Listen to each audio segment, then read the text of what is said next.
Genesis 6:3, God says, the natural lifespan of a human shall be 120 years, which given, thank you.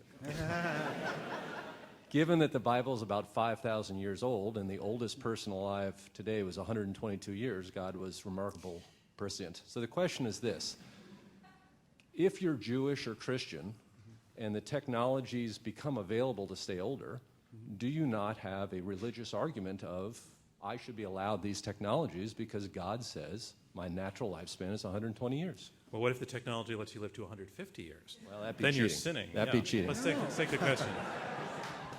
Okay, the human lifespan is about 120 years. That's how old the oldest humans live.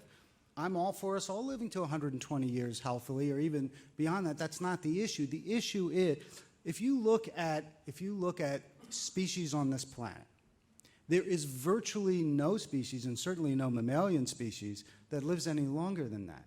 It seems to be the natural lifespan of advanced species on this planet. Now, that doesn't speak to its value or its rightness. It simply says that throughout the entire existence of this planet, evolution has, for some reason, put a certain limit on how long individuals of species live. And my argument is, we have to take that seriously. It's not the defining issue. But I think there's a wisdom to it that we completely ignore and say we should live as long as we want to our peril. Brian Kennedy to respond. Can I comment on programmed aging? First of all, I want to say that, I think there are a lot of people that have all kinds of religious beliefs and other beliefs, and it's never my intention to go jam pills down people's throats. And we want to find ways to keep people healthy longer, but I think it is about individualism and choice.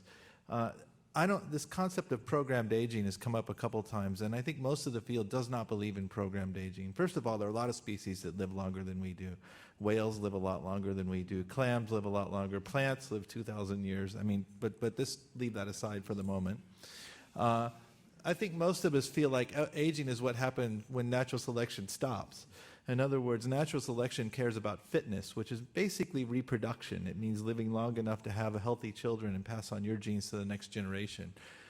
Throughout almost all of our evolutionary history, we weren't living long enough for it to matter whether we were healthy at 80 or 100 or not. And so natural selection breaks down with age, and then the bad things that happen, the diseases that occur when natural selection is no longer working as well. That's the common view of aging in the field. And so this idea that there's some program that defines how long we can live, I think there's very little evidence to support that. So far